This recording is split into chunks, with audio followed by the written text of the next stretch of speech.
Good morning, aunties.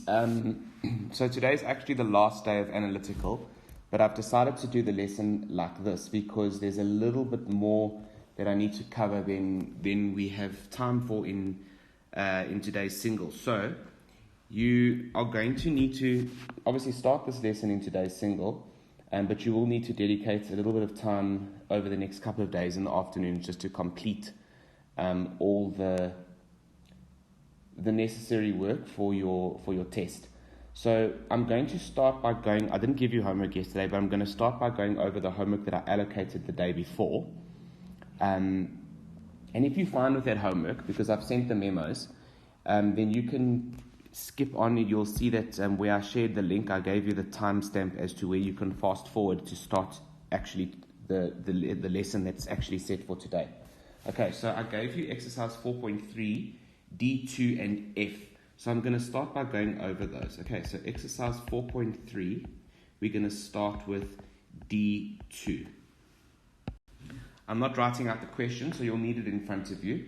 So question D said, determine the equation of the line passing through, and number 2, the point 0 and negative 4, and the angle of inclination of 60 degrees. Okay, very straightforward. We know that tan of the angle of inclination is equal to the gradient of the line. So they've given us the angle of inclination as 60 degrees. And so we can work out tan of 60 and not shift tan, just tan of 60 because they've given you the angle, and that gives us root 3. So that's your gradient. All right, and then using the formula y minus y1 equals m into x minus x1, you're going to substitute the formula as well as the coordinate that they've given you. So that becomes y minus negative 4 for the y value, which is y plus 4, is equal to root 3 into x minus 0, the x value. And now all you do is multiply out. Okay, so I'm going to show you a little trick. We know that this positive 4 needs to go over the equal sign. So you can save yourself time by keeping that positive 4, which will become negative 4 in your mind, multiplying the root 3 in, because we know that x minus 0 is just x. So root 3 times x is root 3x, and then take that 4 over. So that's the equation of that line. All right, F says in the diagram, the equation of line GR is y equals minus 2x plus 8. So it's helpful just to write that on somewhere. So this equation is y is equal to minus 2x plus 8. And they also tell us that the angle between lines GR and AC at E is 86 degrees. That's already on the diagram. And the question is determine the equation of line AC. So they're looking for the equation of this line if the coordinates of C are 7 and 7. So let's just put those in the diagram. They've also specified that you should round off the value of the gradient and the y-intercept to 1 decimal place. Okay, so let's see where to start.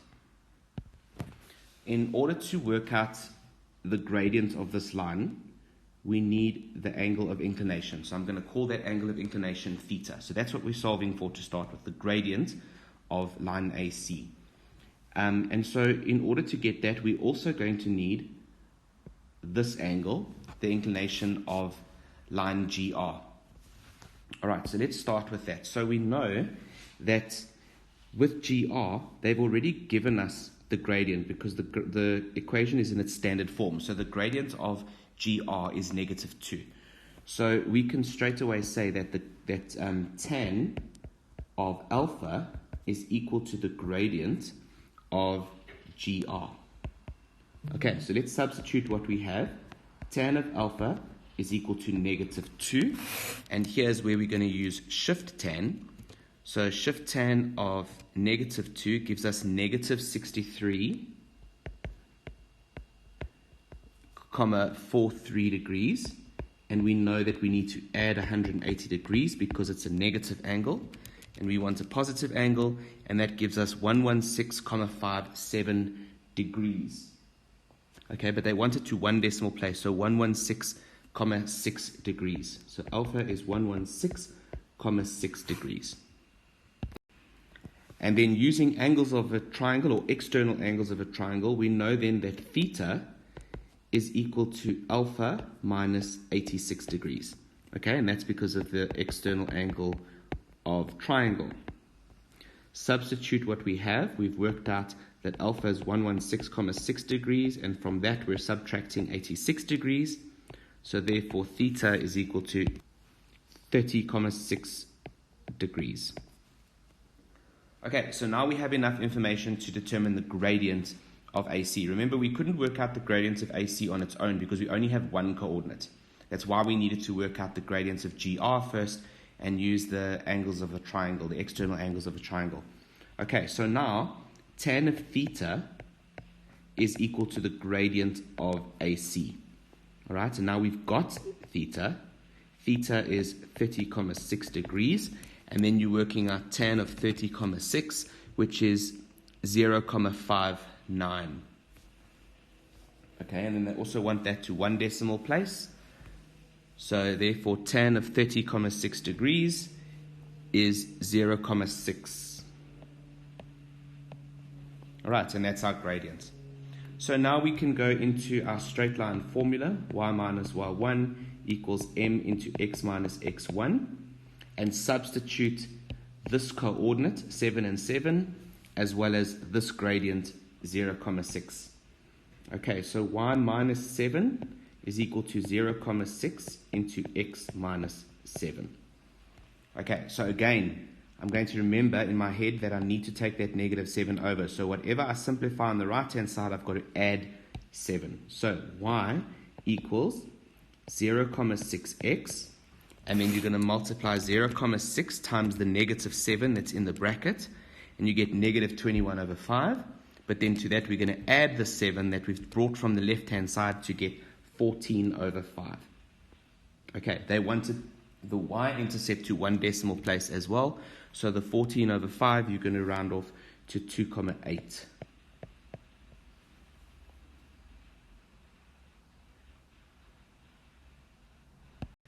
Okay, next up, exercise 4.4a2.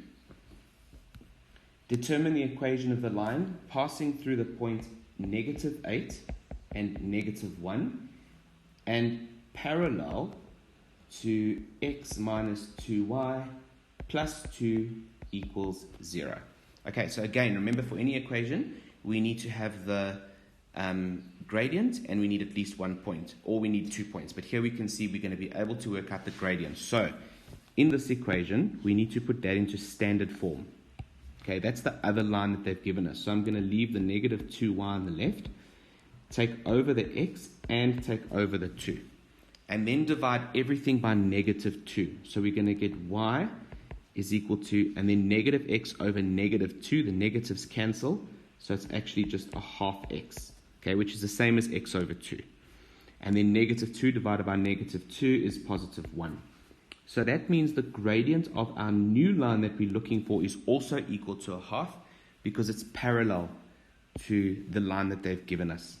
Okay, so in your equation, y minus y1 equals m into x minus x1. You're substituting the coordinate, so it becomes y plus 1 is equal to a half, the gradient, into x plus 8. All right, and then keep the positive 1 on the left in your mind. We know we're going to subtract it on the right-hand side. So y equals, then a half times x is a half x. And then a half times 8 is 4. But we're subtracting the 1 from the left-hand side, so it becomes plus 3.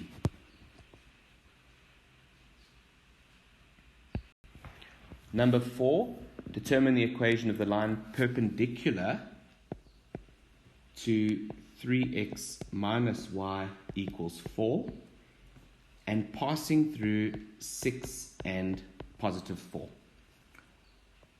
All right, so firstly, again, we're going to put the equation into standard form. So minus y equals minus 3x plus 4.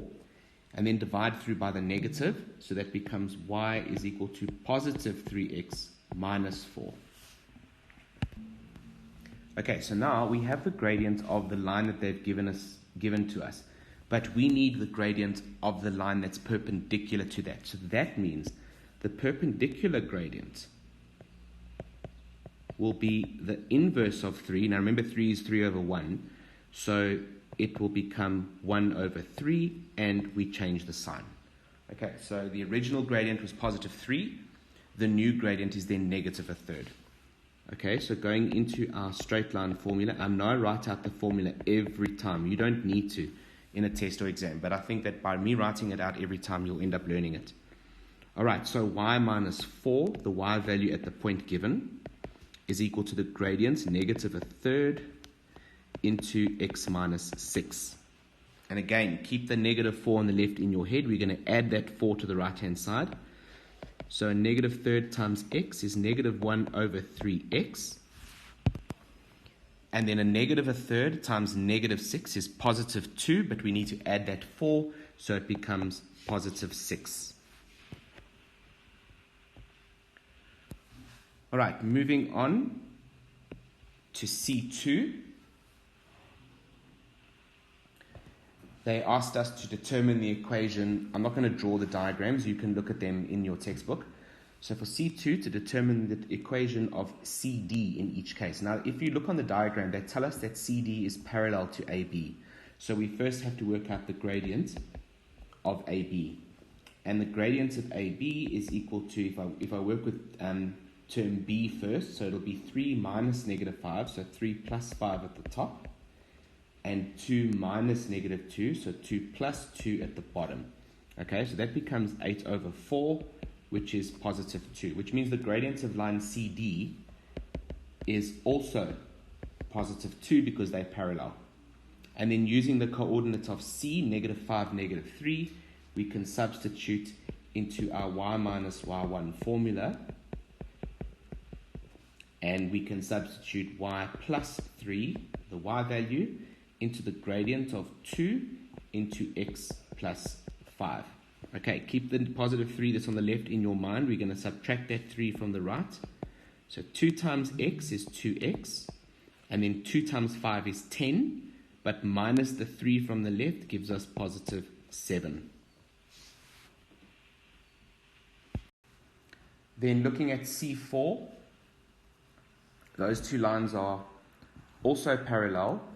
But the difference here is that they've already given you the angle of inclination of line AB. So if you let that angle of inclination, if you put that into tan, then we'll get the gradient. Okay, so in other words, tan of 153,435 degrees, don't round that off. If they've given it 2 to 3 decimal places, you leave it as 3 decimal places, is equal to the gradient of AB. Okay, so you put tan 153,435 on your calculator, and you get negative 0,49999. So you can round that off to negative 0,5. Okay, so then the gradient is negative 0,5. Now don't make the mistake here of adding 180 degrees because you're not working out the angle. You've been given the angle, you're working out the gradient, and it must be a negative gradient. You can see that line AB has a negative gradient. Okay, and now we use that gradient with line CD. Now CD, they've given us a coordinate. The x-intercept is negative 2, which means that the coordinate at the x-intercept is negative 2 and 0. The y value is 0. All right, so into our formula, y minus y1 equals m into x minus x1. Y minus 0, I'll put it in for now, but you don't even have to put that in, is equal to the gradient, negative 0,5 into x plus 2. Remember, because it's x minus negative 2. Okay, so now you just have to multiply through. So minus a half times x is minus 0,5x, and then minus a half times 2 is minus 1. And then that's your equation for C4. All right, let's look at question D. Question D1, they've given us that the inclination of line PQ with the horizontal is increased by 25 degrees at Q. The equation of line RQ is y minus 3 over 2x is equal to 2. Okay, so all that means is that if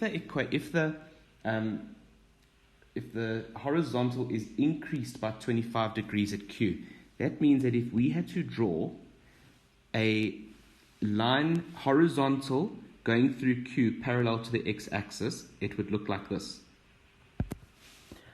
But you don't actually have to even use that line, and I'm going to show you an easier way to do this. Okay, so let's remember, the question 1 is calculate the angle of inclination of line RQ. So they've given us the equation of line RQ as follows. So they've said the equation of RQ is y equals negative 3 over 2x. Sorry, I'm lying to you. Let me undo that. It's y minus 3 over 2x equals 2. And we're now going to put that into standard form. So y equals positive 3 over 2x plus 2. So the gradient of line RQ then is 3 over 2. All right? So they've asked us to work out the angle of inclination. Now, what is easiest to do here is to actually extend line RQ so that it cuts the x-axis. All right? And I'll show you how. All right, so in green there, you see that I've extended RQ so that it cuts the x-axis. And we're working out the angle of inclination of line RQ. So I'm going to give that a variable. All right, so let's let that equal theta, the angle of inclination. All right, so that means that tan of theta must equal 3 over 2, okay? Because 3 over 2 is the gradient of the straight line. All right, and then you're going to use shift tan and put 3 over 2 in because we're finding an angle, and we get 56,309, so that's 56,31 degrees. So theta is equal to 56,31 degrees. All right, so that's the angle of inclination. Now, the reason I've extended it is because it's going to help you in the next question. Okay, so you can even put here on your diagram that that's 56,31 degrees. Okay, question 2, find the gradient of PQ. So now we're looking for this gradient. All right, so in other words, we're going to need that angle of inclination. We don't have any other coordinates for PQ. So the only way we can find out the gradient is by working out the angle of inclination. All right, so firstly, the 25 degrees, we haven't used that yet. But we know that because of vertically opposite angles, this angle is equal to 25 degrees. All right, so you don't need to even give a reason for that because it's not Euclidean geometry, but draw it on your diagram. It's better to draw it on your diagram, both for your understanding and also so that the marker can see where you got the answer from. Okay, so the angle of inclination of PQ, let's let that equal beta. Let me make that a bit neater. Okay, so angle beta is the angle of inclination. So that means that tan of beta is equal to the gradient of PQ, which is what we're looking for. Okay, but we need to find out beta first. So beta is equal to theta minus the 25 degrees. So let's because of exterior angles of a triangle. So let's substitute the theta in, 56,31 degrees minus 25 degrees, and that gives us a total of 31,31 degrees. 31,31 degrees. All right, so back to our inclination formula.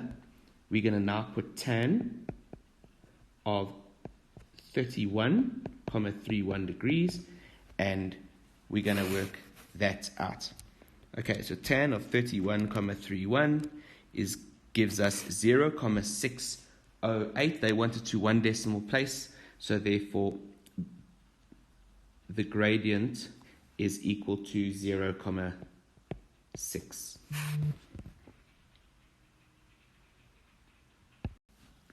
Okay, back to example 7 that we were dealing with yesterday in class.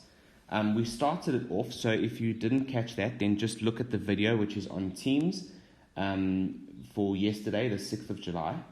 And let's just recap what they asked us. They asked us to I'm just seeing if there's any information I didn't write down. We had to determine the value of A and B, and hence the coordinates of U. All right, so we did the first part yesterday, so go back and look at the lesson. But we worked out that the coordinates of A, or the value of A at least, was -1/2. All right, and so now we need the value of B. Okay, and this is where you're going to end up using the distance formula. All right, so here's the line that we're going to be working with. All right, I'm sorry, I'm lying to you. This is the line that we're going to be working with. All right, why are we working with this line? Because they've given us that full coordinate. They've given us that y coordinate, but not the b, and they've given us the distance in between. Okay, so I'm going to write it out in formula terms for you. So that means the distance of AN, okay, is equal to the square root of the x value at A minus the x value at N, all squared, plus the y value at A minus the y value at N, all squared. Okay, so let's substitute in. We know that the distance of AN is 3 root 10. All right, so that goes onto the left-hand side. Then on the right-hand side, let's substitute in what we know. So the x value at A is 6, and the x value at N is B. That's what we're solving for. Then the y value at A is 7, and the y value at B is -2, so it becomes 7 plus 2, all squared. At this point, you can actually square both sides. Okay, so we're going to square that, and we're going to square the right-hand side. So that on the right-hand side, that square root sign disappears. Okay, so careful, when you're squaring 3 root 10, you're squaring the 3, that gives you 9. When you square root 10, you end up with 10. So 9 times 10 then is 90. Okay, so we end up with 90 on the left-hand side. And then on the right-hand side, the square root and the square on the outside of the brackets cancels. So now we've got to FOIL this term, 6 minus b all squared. All right, so that becomes 6 times 6 is 36. And the outers is minus 6b. The inners is minus 6b. So that becomes minus 12b. And then minus b times minus b is positive b squared. And then in the last term, 7 plus 2 all squared, that's 9. And then 9 squared is 81. So we're adding 81. Now you've got to put your equation into standard form, because you can see you've got a quadratic equation. All right, so let's put 0 on the left-hand side, and we're going to bring the b squared to the front. Then we've got minus 12b. All right, and then on the right-hand side, 36 plus 81 gives us 117, minus the 90 from the left-hand side gives us positive 27. Okay, and then we can factorize. So, b squared minus 12b plus 27, they must both be negative. Okay, and that's because the last sign is a positive. That means both signs have to be the same, and that negative tells us they must both be negative. All right, factorize, we get b here and we get b here. And then factors of 27 that give us 12 are -3 and -9. So here, b equals 3 or b equals 9. Okay, so you've got to look at the diagram now to see which one it is. All right? It can't be 9, okay, because if the x value there, b, was 9, then it's not possible for this x value at a to be 6. Okay, so therefore it has to be less than 6. So that answer is not applicable, but b equals 3 is the correct answer. Okay, for the second part of the question, where we had to now determine the coordinates of u. I remember in class yesterday we labeled this point P, and we said that the coordinates of P were actually 0 and 2.5. Okay, so in other words, that's the midpoint of line UN. So here we're going to calculate the x and the y values. I'm going to do them separately, but we can use the midpoint formula. Okay, so in other words, the x value at P, being the midpoint, is equal to the x value at U plus the x value at N divided by 2. So now we substitute what we've got. The x value at P is 0. The x value at U is what we're looking for. The x value at N is 3, because we've just worked that out. That's the B value. And we divide by 2. Right, so we multiply both sides by 2 to get rid of the fraction. So 0 times 2 on the left-hand side is 0. And on the right-hand side, the 2 cancels. So therefore, x is negative 3. All right, and then I'm going to just erase this right-hand side here.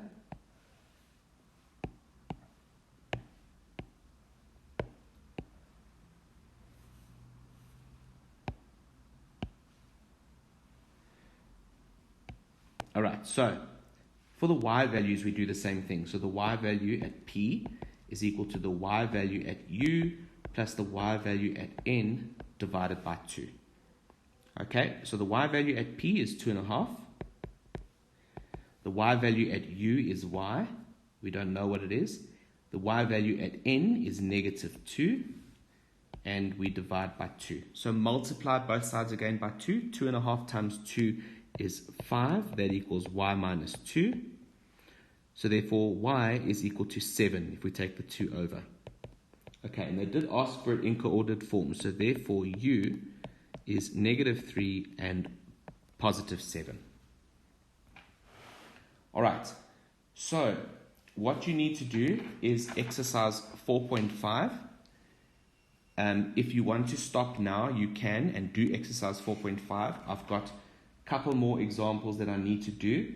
But for these examples, I'm not going to write them out. I'm going to speak through them. No, actually, I'm going to write them out. Actually, that makes it a little bit easier, which is application to quadrilaterals. Okay, so like I said, if you want to pause now and do exercise 4.5, you can do it. It's on page 84. Okay, you should do it all. And then, like I said, I've got one more lesson to do with 2 examples. And then a selection from exercise 4.6, which you'll have to do sometime between now and your test. And remember, I'm available for questions. Okay, the examination focus exercise, which is on page 88, is also really good for you to go through. And Mr. Borkman has put full memo of that, and it was part of his maths assistance the other day, so you can access that and go through it as extra revision.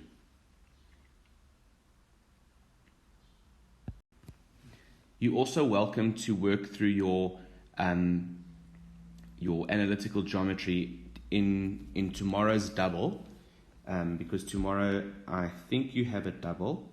Yes, you do. And then you've got more time to do it, and then you can catch up the probability in the next couple of days, because that's not going to be live teaching, so you can access those videos in the next couple of days when you're not as stressed for preparing for your test. Remember, the probability in your test is grade 10 probability. It's not going to be the new work that you learn in antimetric. All right, so the last lesson that we have for analytical geometry, the examples can be found on page 86. All right, and I'm not going to draw the diagram because there's not much that I have to annotate on there. So if you look at the diagram on page 86, then that's good enough. Okay, so example 8 on page 86. So you see they've given you a parallelogram TIME. So the moment they tell you that it's a parallelogram, then all properties of parallelograms apply. So there's actually no new information you're learning here. You're just learning to use your analytical geometry methods, distance, midpoint, parallel perpendicular lines, those kinds of things, and you're learning to marry them to parallelograms, rhombuses, etc., all types of quadrilaterals. Okay, so they ask you to determine the coordinates of E. All right, now there are 2 ways you can do the coordinates of E. You can actually use symmetry, but it's not generally accepted. They normally say use analytical methods. Okay, so if you do think about using symmetry, I'm not even going to teach you how to do it, but if you do think about it or you see it somewhere else, you rather don't use symmetry.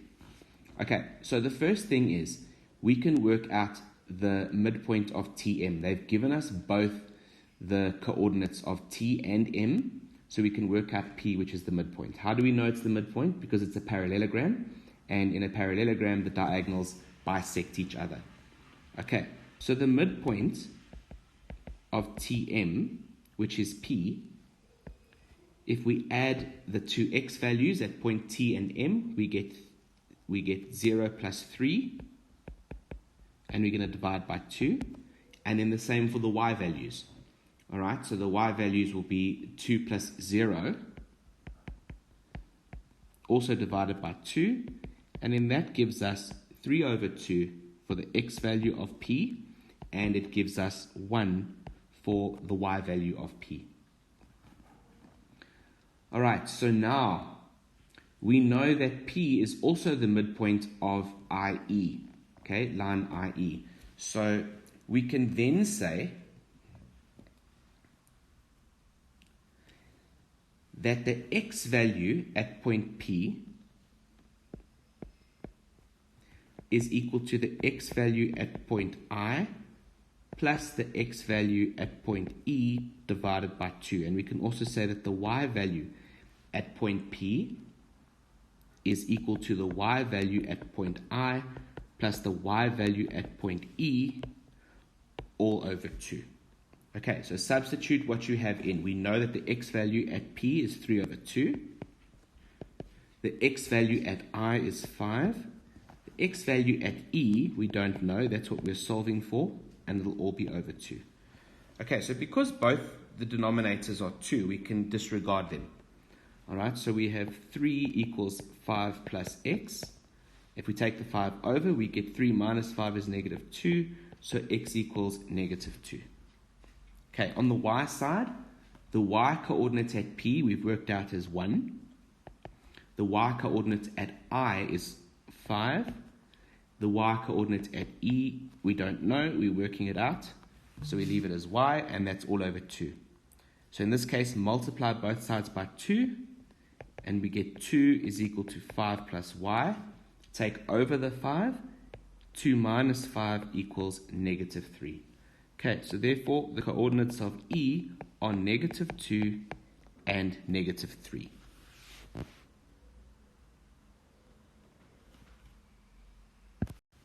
Okay, example 9 on page 86. If you look at the diagram, DEFG forms a rhombus with vertices D, negative 1, 1, E, which they haven't given us coordinates for, F, 3, and 5, and G, which they haven't given us coordinates for. Okay, question A says find M, the midpoints of diagonal DF. Okay, so that's straight midpoint formula. All right, they've told you it's the midpoint. They wouldn't even have to tell you that it's the midpoint. They could have just said find M. You must know that because it's a rhombus, the diagonals bisect each other. So it's naturally going to be the midpoint.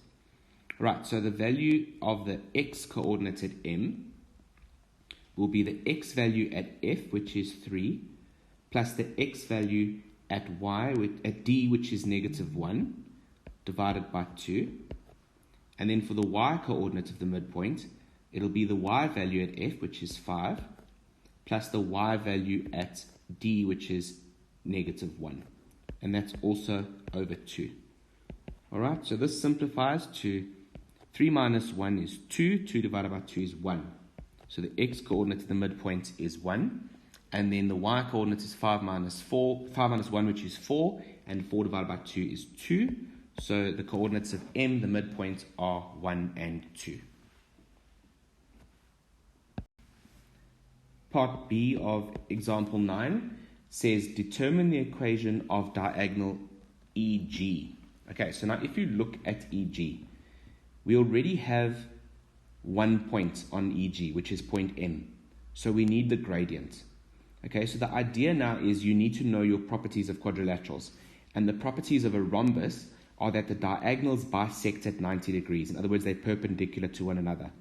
So we can start by working out the gradient of FD, and we then find the negative inverse of that, and that gives us the gradient of EG.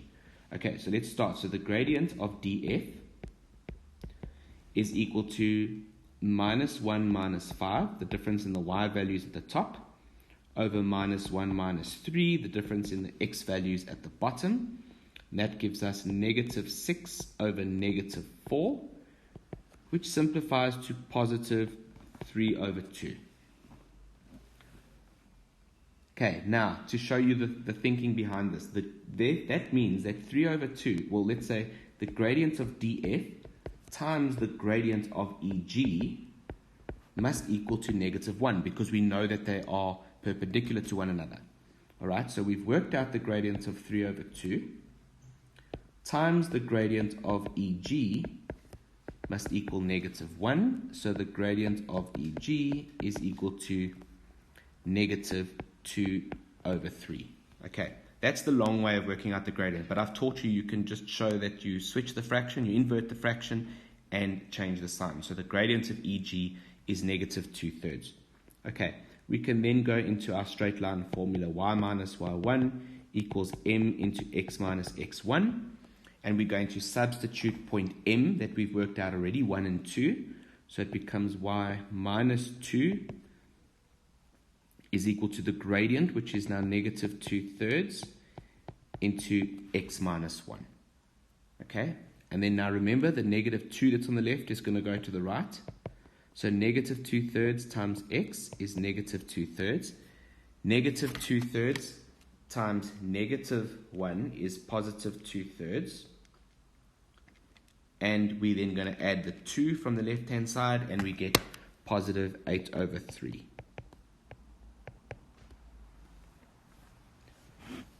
All right, and then what you need to work through, please, is exercise 4.6.